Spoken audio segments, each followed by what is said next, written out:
Bapak, saudara-saudara kaum muslimin sedang pendengar khutbah Jumat rahimakumullah. Selalu basah hendaknya lidah kita mengucapkan alhamdulillah, alhamdulillah, alhamdulillah. Sebagai rasa tanda syukur kita kepada Zat yang Maha Pemberi nikmat. Bahwasanya tidak ada yang bisa memberikan nikmat kecuali Sang Khalik. Bahwasanya tidak ada yang bisa memberikan segala sesuatu kecuali yang kita puji ini. Tidak ada yang pantas dan patut untuk dipuji melainkan pujian itu tertuju kepada yang maha terpuji, yaitu Allah Subhanahu wa ta'ala. Alhamdulillahirabbil alamin. Salawat kepada baginda Nabi Muhammad sallallahu alaihi wasallam dengan lafaz Allahumma salli ala Sayyidina Muhammad wa ala ali Sayyidina Muhammad. Bapak-bapak saudara kaum muslimin sedang pendengar khutbah Jumat rahimakumullah. Sehendaknya dan sepatutnya lah kita selalu meningkatkan keimanan dan ketakwaan kita kepada Allah Subhanahu wa ta'ala. Karena pada masanya tiba, tidak ada gunanya harta, tidak ada gunanya anak, tidak dipandang wajah, tidak dipandang rupa kita, tidak dipandang berotot atau tidaknya kita, tidak dipandang kaya atau miskinnya kita, tidak dipandang berpangkat atau tak berpangkatnya ke kita. Yang dipandang adalah takwa dan amal kita di hadapan Allah Subhanahu wa ta'ala. Sekarang mungkin manusia memandangmu karena engkau punya pangkat. Sekarang mungkin manusia memandangmu karena engkau kaya dan raya. Sekarang mungkin manusia memandangmu karena engkau seorang tokoh. Sekarang mungkin manusia memandangmu karena engkau seorang yang gagah dan berani. Tapi pada masanya tiba, tidak ada itu semua. Kekayaanmu tak terpandang lagi. Kekuasaanmu tak terpandang lagi, pangkatmu tak dipandang lagi, kekayaan, kaya rayamu tak dipandang lagi, kekuatanmu, kehebatanmu tak dipandang lagi. Apa yang dipandang? Adalah yang dipandang pada masanya tiba, ketakwaan dan keimanan kita. Mudah-mudahan kita menjadi orang yang bertakwa, beriman dari sekarang, dari sebelumnya sampai sekarang, sampai nanti akhir kiamat. Amin ya rabbal alamin. Ketika Allah mengatakan ya ayyuhalladzina amanu iza nudiya lis-salati min yaumil jum'ah, wahai orang-orang yang beriman, yang merasa dirinya beriman, yang mengaku dirinya beriman, yang selalu mengatakan dirinya beriman, maka iza nudiya lis-salati min yaumil jum'ah, kalau engkau diseru pada hari Jumat untuk salat Jumat, fas'au ila zikrillah, bersegeralah, cepat-cepatlah, jangan lama-lama, bersegeralah untuk mengingat Allah. Fas'au ila zikrillah, bersegeralah datang ke masjid. Wazarul bai', tinggalkan segala aktivitasmu, tinggalkan segala pekerjaanmu. Engkau mungkin jual beli, tinggalkan jual belimu. Engkau mungkin seorang tukang di kebun, tinggalkan kebunmu. Engkau mungkin seorang tukang panen dan dodos, tinggalkan sawitmu. Jikalau sudah diseru pada hari Jumat untuk sholat Jumat, tinggalkan wazarul bai', tinggalkan semua jual belimu, tinggalkan semua pekerjaanmu, tinggalkan semua aktivitasmu. Berapa banyak orang sekarang meninggalkan Allah karena aktivitasnya, malah mengingat aktivitasnya, tak mengingat Allah. Jangan sampai engkau tinggalkan Allah karena pekerjaanmu, tapi tinggalkanlah pekerjaanmu karena Allah. Jangan sampai engkau tinggalkan sholat Jumatmu karena sawitmu, tapi tinggalkanlah sawitmu karena sholat Jumatmu. Jangan sampai engkau tinggalkan sholat 5 waktumu karena jual belimu, karena kebunmu, tapi tinggalkanlah jual belimu, sawitmu, kebunmu untuk sholat Jumat. Jangan sampai engkau tinggalkan sholat Jumatmu karena buah-buahan yang engkau tanam selama ini asik di dalam kebun, tapi tinggalkan dunia ini semuanya. Datanglah kepada Allah, masuk ke dalam masjid, jatuhkan kening kita, tempelkan di tempat sujud. Itulah harapan kita, itulah harapan orang yang sekarang berada di dalam kubur. Mereka bisa kembali menempelkan kening mereka untuk bersujud kepada Allah. Tapi kalau sudah meninggal, sudah mati, tak ada lagi cerita penyesalan tinggal di akhir. Sekarang kita masih hidup, saling ingat mengingatkan. Mari bersegera datang ke masjid. Berapa banyak sekarang masjid dibangun megah dan mewah, tiangnya bagus, dindingnya keramik, lantainya keramik, bercat bagus, nyaman, kubahnya besar, tapi tidak ada orang yang memakmurkan masjid. Berapa banyak sekarang masjid yang hanya buka pada sholat Jumat saja, hari Jumat saja, azannya hanya maghrib dan isya saja, subuh, zuhur dan asar tak nampak kemana lagi.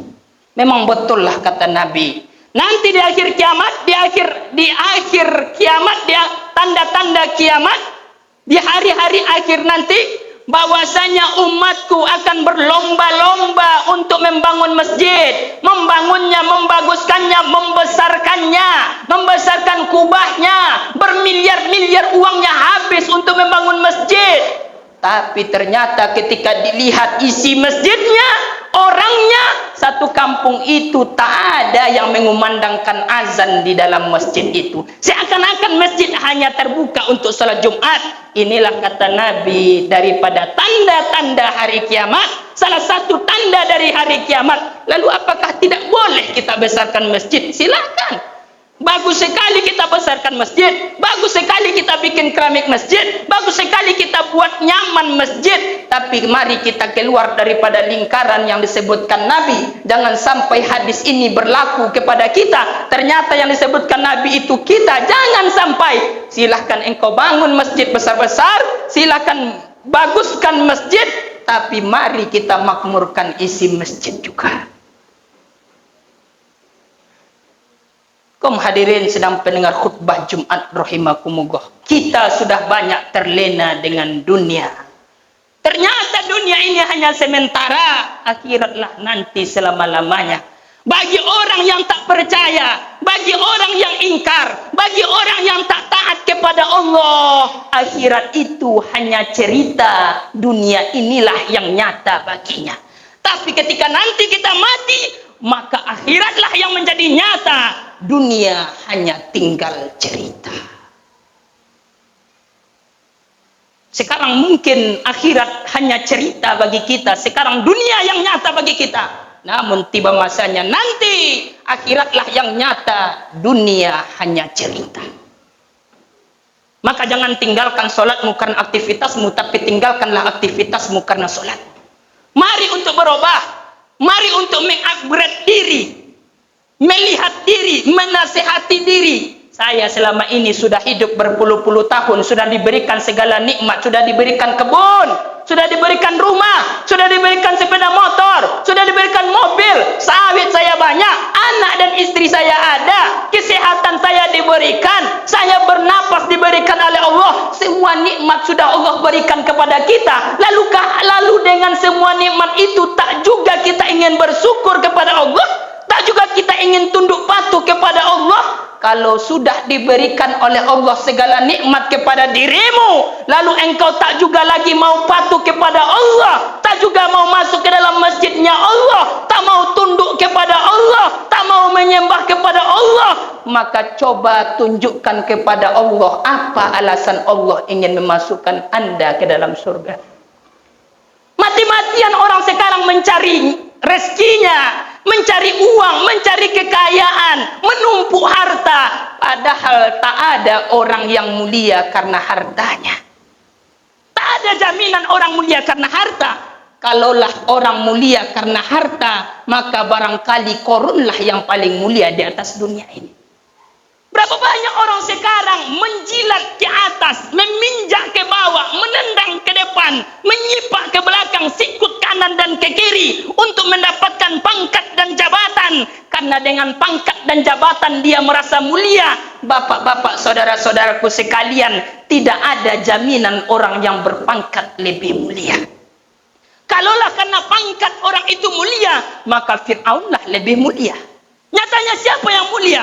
Yang mulia Nabi Muhammad SAW. Orangnya sederhana, orangnya biasa, orangnya taat kepada Allah. Itulah orang yang paling mulia, bukan orang kaya. Lalu bisakah kita mulia dengan kekayaan kita? Bisa. Dengan cara apa? Kekayaanmu engkau gunakan untuk membantu masjid. Kekayaanmu engkau gunakan untuk membantu fakir miskin. Kekayaanmu engkau gunakan untuk membantu anak-anak sekolah, anak-anak pesantren. Bisakah engkau mulia dengan pangkat dan jabatanmu? Bisa. Dengan cara pangkat dan jabatanmu itu engkau buat peraturan bagaimana di kampung ini untuk membasmi kemaksiatan. Membuat peraturan bagaimana agar orang mau sholat ke dalam masjid. Membuat peraturan bagaimana anak-anak bisa rumah tahfiz, bisa tahfiz, bisa baca Al-Quran. Inilah cara untuk mulia di hadapan Allah Subhanahu wa ta'ala. Maka pertama, bersegera untuk datang sholat Jumat, mengupgrade diri, menasihati diri untuk berubah. Jangan terlalu terlena dengan dunia. Jangan terlalu terlena dengan makhluk. Jangan terlalu terlena dengan makhluk. Semua ini makhluk, bapak-bapak. Sawitmu itu makhluk. Peternakanmu itu makhluk. Semuanya makhluk. Tapi terlenalah, tanamkan di dalam hatimu Sang Khalik. Karena Allah lah segala-galanya. Selain Allah tidak ada apa-apanya.